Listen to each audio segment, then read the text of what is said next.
Masechta bava basra daf mem zayin amud aleph, 4 lines in the top. Zog Rabbi Yochanan said, Uman ein lo chazaka. A tradesman does not have a chazaka through holding an object in his rishus, like we learned in our Mishnah, because he normally gets from people things to fix. So this that he has it in his hand doesn't make it a chazaka, and it doesn't fall under the chazaka of kol masher tachas yod shaladam shleihu.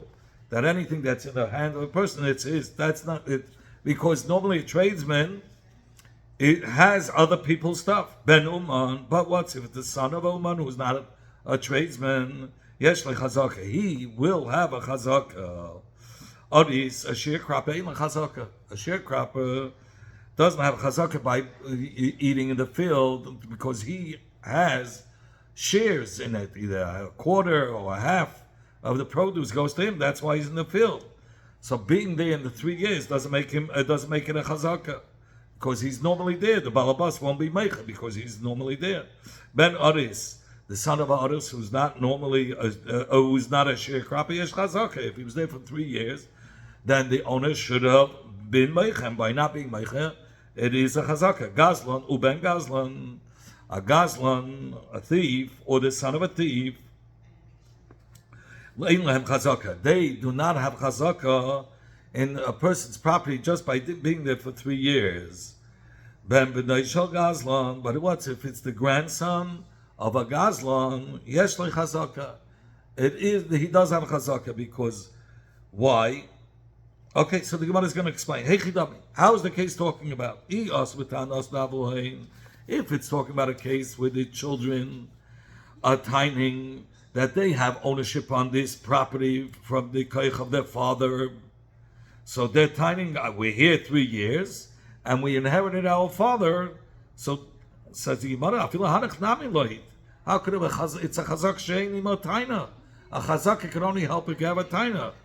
But here it's without a taina, because if they got the property because the father, who was an aris, who was a sharecropper, who had permission to be there, that doesn't show that he bought it. Or the same thing with Oman, who had this piece of garment in his hands. Now that he has it, doesn't make it his. So it's a chazak shein ma'itaina. And either like us and if they're not coming with the taina of the father, and if they're not coming with the taina of the father, they're coming with their own taina that they bought it, or their father bought it. Even a ben gazlan, or they themselves bought it. It should be a chazaka because the son is not a gazlan. So why are you being mechalik between a gazlan and the son of Oman and the son of Aris? They themselves, I believe, they're coming with different tainas. It's a chazaka with a taina, their own taina, not relying on the keich of the father. So by Gazlan, Ben Gazlan also should also be believed with having a chazaka, because the Ben Gazlan is not a Gazlan. And when the Gemara Leitzich over here, it's talking about the Ka'amri Eid Mefanenu Hoydalei, that the Eidim came and testified that the Ba'ara was Maida, that he sold it to the father, this piece of property. And that's going to be the difference between Ben Aris or Ben Uman and a Ben Gazlan. Hanach, a Ben Uman, a Ben Aris, the son of a tradesman or the son of a sharecropper, we could say they're saying the truth.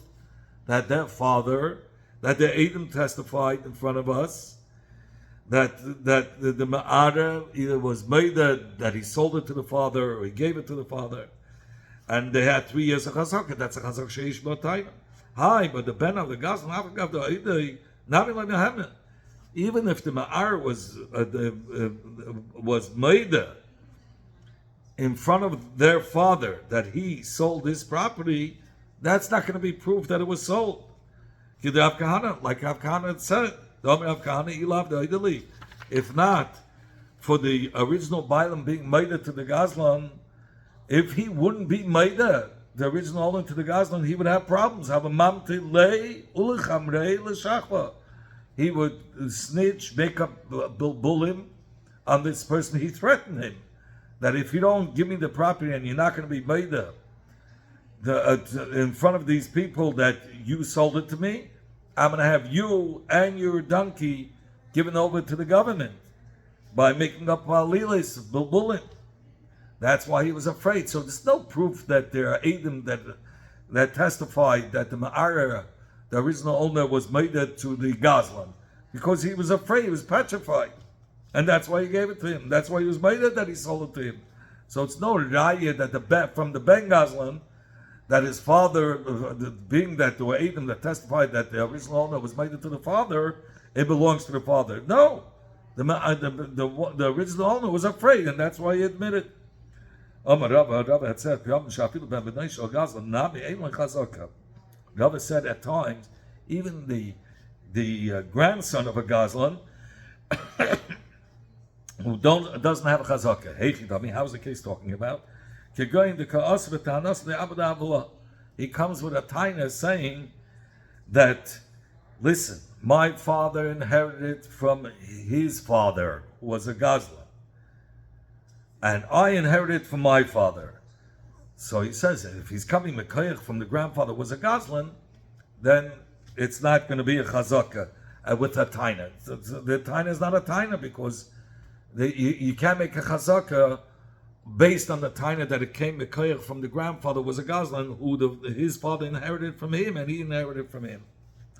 That's one girsa of the Rashbam. The Rashbam gives a different girsa, that it says that the wording is Lefi'amim leben Gazlan yesh chazaka. At times a Ben Gazlan does have a chazaka. How?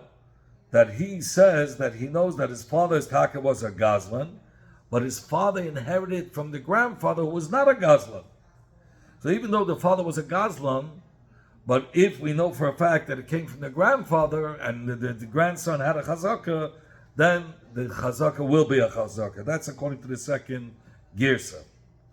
How's the case talking about of Gazlan that we learned before that he doesn't have a chazaka?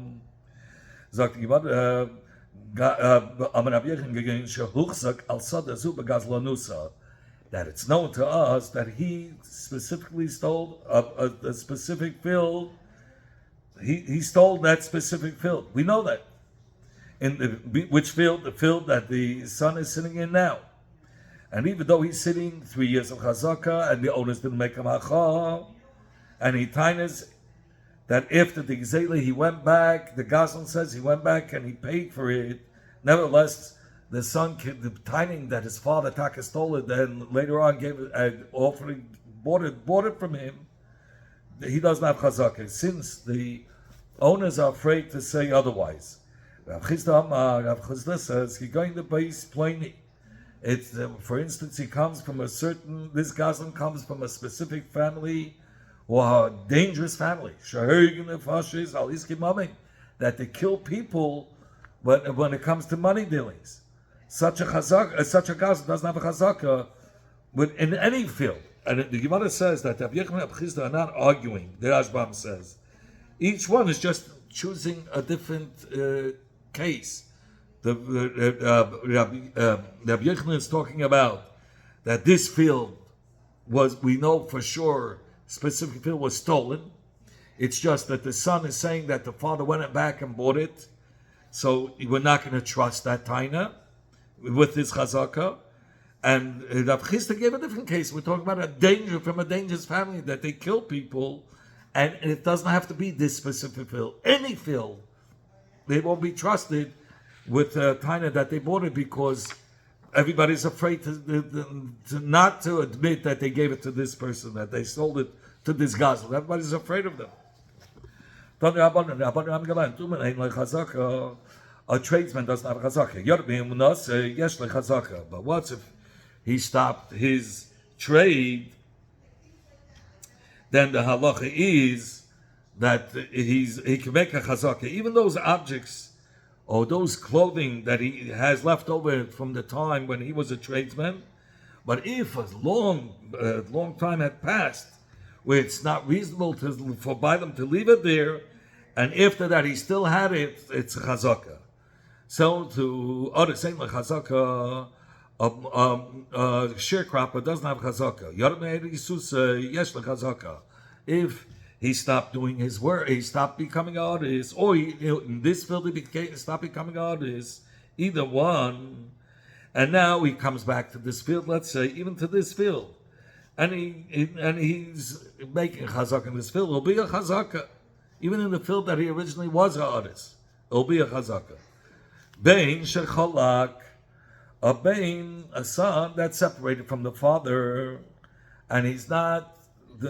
He got married. He doesn't rely on the father anymore, so he doesn't deal anymore with the nichsei aviv or the isha shenizgasha, a woman who was divorced. They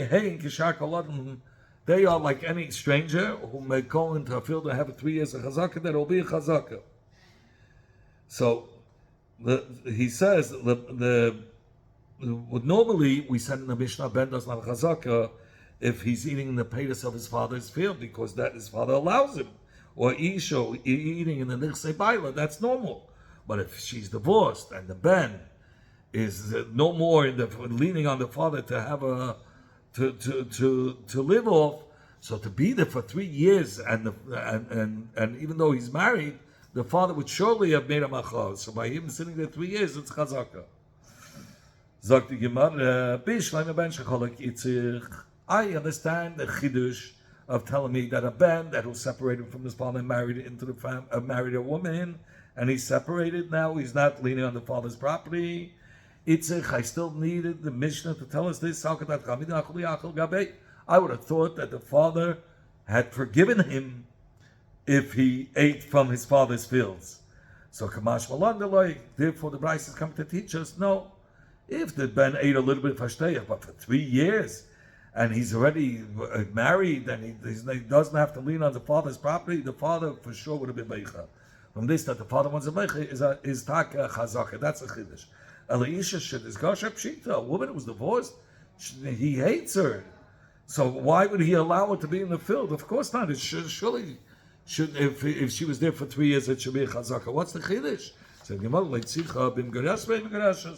it's talking about that it's a suffix if she got divorced. For instance, the husband threw a get in the Rishus Rabban, and it was a suffix if the get was within her 4 amis or not. So it's a suffix if the get if it was closer to him or closer to her. And so therefore it's a suffix if the divorce happened. So in such a case, the father is still mechuyev to sustain, the husband is mechuyev to sustain her.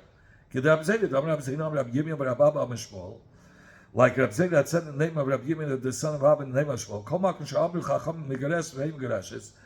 Every place where the Chacham said it's a suffix if they're divorced, the husband is mechuyev to sustain her. And Kol's man, she didn't go out of the shus, right? If it's a suffix, he's mechuyev to sustain her.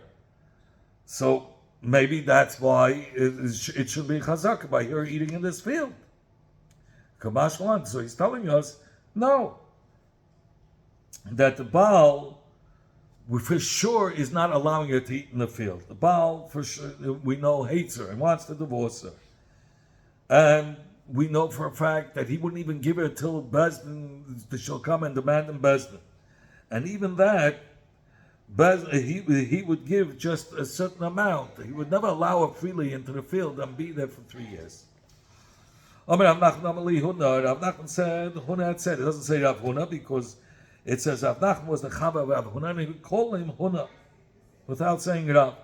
Kula, in all these cases that we learned that they don't have a chazaka like a tradesman, others, Oman, and others, Shaivi Uraya, if they brought a Shtamecha, or they brought Adam testifying that the original owner sold the field, we accept the proof that Shtamecha, or the Adam that testified that the original owner sold it to the one that's in the karka. And we leave the field in the one that's sitting in the karka now, being that he has an ayis either with as a shtamecha or he has Adam proving it. Zog the Gemara, this is take move me'elam. So now comes the chiddush part. Gazlan shevi raya, but a gazlan who brought proof that he bought the field, either Adam testify that they had seen the Maisa Mechira, or the Bailim, they testified the Bailim were made that they sold it. Ein Raya say Raya. Their Rayas are not accepted in Bezdin. And based on these Rayas, we're not going to allow the Gazlan to keep the field. In fact, you want to Michael Mashma, what's the Chiddush in our Mishnah? What does Avhuna come to tell us with this? Hayra Tanina. We already learned it in the following Mishnah in Gitanun Hayam Beis. It says Lakach Misikrikain. The Imn of Sikrikain is brought down in the Gemara in Gitan, that in the time of the when the Romans were fighting Yerushalayim and in Yehuda, the Kufa of Chub Bayasheni. So it says that Titus was Geiza 3 different Gzeiras. At the beginning it was Geiza that anybody who has a chance to kill a Jew and doesn't kill him, he gets killed.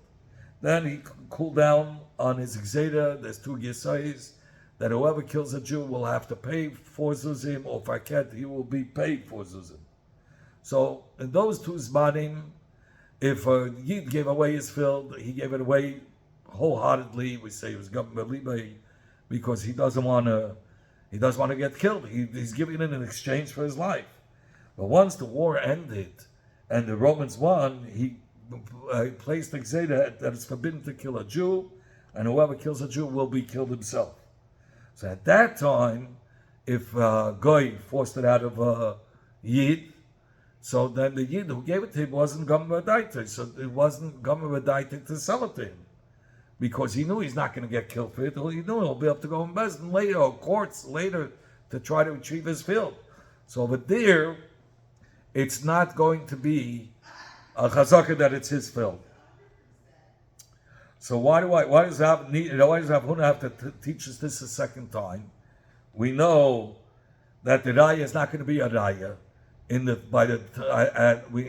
third Gzeira, that whoever kills a Jew gets killed. The Yid didn't have that kind of fear. So when he was forced to give away the field, he didn't do it wholeheartedly. So we already know that from the Sechta Gittin. Why does he have to say, if a Gazlan comes with Ashtar Mecha, or he comes with Adam testifying that it was made on the Mechira, that we're not going to accept it? We know that already from Gemara Gittin, that we're not going to accept it, because the Yidden were more secure. They felt that they're not going to be able to, that the Goy will not kill them. That type of a threat was out. And the Gemara, he's coming to exclude from the words of Rav. The Rav had said, Lo Yishanu. In the Mishnah that we said, somebody who buys from the Sikhi Kroin, and afterwards, somebody, a Yid who bought from the Sikhi Kroin, who took it away from a Yid, so the people who bought it from the Sikhi Kroin, the Mekach is bottle.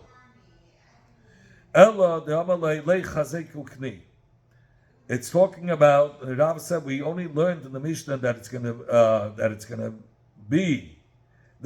be a kinyan only if the owner tells him, you can go and make a kinyan. This guy who paid money to Sikhi Krain comes to the original owner and he says, I want you to give it to me. So he says, okay, go make a chazak and be kaina. He didn't, the Yid who paid already the Sikhi Krain didn't pay the original owner any money, and he had the original owner say to him, Leichazeku Kni. So we say, this that he said Leichazeku Kni doesn't show he really sold it, because it was just words. And he did it only because he was afraid still of this guy. Aval b'shtar. But if the Bailam gave him a star, the original, if the Yid who bought it from the Sikhi Krain has a star from the original owner that he sold it, kana, then the Lakech is kind of the Karka. So that's what the Rav says. Kamash Malan comes to Gemara and says, no, we don't hold like Rav. We hold like Kiddush Shmuel. Even with a star that this Yid has from the original seller, is not going to be a kinyan, because he says he still fears, like we brought down, according to Shmuel, Gam b'ksiv, this Rashbam, Gam b'ksiv zashra yesh litleis that he wrote up that star only because machmas hapachad masikrikain, because he was afraid of those goyim who would make them problems. But the only time Shmuel says it will be a kinyan achi yichteiv achrais nechasim, unless he wrote to this yid who bought it from the sikrikain that if the field gets taken away from you, I guarantee to replace it with money or another field. So then we have to say that it's a real sale. Rabbi Bibi concluded in the name of Rav Nachman, meaning Rabbi Bibi says that Rav Nachman said it on his own. Even though the words of Rav Nachman that we said in the name of Rav Huna before, that even a Gazlan who proves that he bought the field from the owners, we don't accept his rayas and we don't allow him to keep the field. So Rav Nachman said that when they take out, Rav Nachman added on his own, karka eloi, taka, we take away the field like Rav Huna says, aval mo'is yeshlei, but you have to refund his money if he gave money. So this he argues with Rav Huna, Rav Nachman, because Rav Huna holds if he would have given money, then the sale would be a sale, like we'll see later on. Says when were these words said? That the Bailam Amachiv to pay back the money according to Rav Nachman. Shabru Eidim. That Eidim said, Balpeh, or they wrote in the star, Bifaneinu Manaloi. In front of us, he counted the money, giving the money to the original owners. Aval, that's when we say he has to return the money. Aval im Amru Eidim Bifaneinu Eidoloi. But what's if Eidim say, oh, the original owner admitted that he got money, Loi. Then in that case, you don't have to return, the original owner doesn't have to return the money because we're afraid that he forced him to say that. If the original owner wouldn't have been made whatever the Gazlan is demanding of him, he would give, he would put him or give over him and his chamer to the government. He would make up halilas. So that's why if there was no proof that he gave the money, it's just there was a Eidim testifying that he was Maida, he was forced to be Maida. But once he gave the money, he says he would have to return the money to him. Amar Rav Huna said, tell you it was Zabim, if they hung a person on a tree till he agreed to sell or to whatever the Gazlan is demanding, Zvini, his mechir is a mechira. Even though he sold the bakachai, he cannot back out. What's the reason? It says, you want to call them in Inish, most objects that a person sells, like kalim that he needs for usage, and nevertheless he sells it, ilav the honest. If he wouldn't be forced to sell it because he needs money, he wouldn't sell it. But if he's forced because he has no money, zvine, we say the sale is a sale. So just like a mechira helps when a person decides to sell it when he's desperate for money, so too a mechira helps when you're being tortured and you want to get out of the torture and you're getting paid for it. It's this sale will help. How do you know? Maybe where he's desperate for money, so that's one din that we say he does it wholeheartedly. But when others are forcing him, maybe he doesn't really want to sell it. He's not doing it willingly. And he's doing it only because the guy is threatening him. Says, you're right. Maybe it is different. Ella Kidatanya. Rather like we learned in the Braisa, the following Braisa. It says in the Torah by a Kabban, where one was made a neder, it says in the pasuk, "Me'ila kabanim in abaka, zacha tamin yakavena al pesach hayomei," and then he adds Yaakov Oisei. Why does he have to say Yaakov Oisei? You already said zacha tamin yakavena. Why do you have to add the words Yaakov Oisei? Melamed shekayf noisei comes to teach us that a person is forced to fulfill his neder that he made to bring a carbon, and since the Torah says he's being forced. I would have thought he could bring a carbon against his will. But the pasuk says befeirish that he has to be makiv with his own will. So how's it possible that he should be makar come with his own will if we're forcing him. And the Gemara Kaifna, you say we beat him. Until he says I want. Until he says he's in agreement. So then we could explain the same thing by us. Here the guy is forcing him, hanging him on a tree to sell. Just like over here you're beating him to say he wants. There too, when he's hanging on the trees, he's being forced to say he agrees to the sale. So if you want to maybe different by the combinator is different. The nicholated to have a lake kapara. Because in a Jew, the Pitlaid really wants to have a kapara through this combinator that he made. But by the sale, he doesn't want to do the sale. Maybe it's different. It says the Seifa. From the Seifa of the Braisa. It says it says by Gita Nashim Chachamim established that we could force the husband to divorce his wife. Koifina say, we know a get has to be with his will, so we force him till he says Eitzani.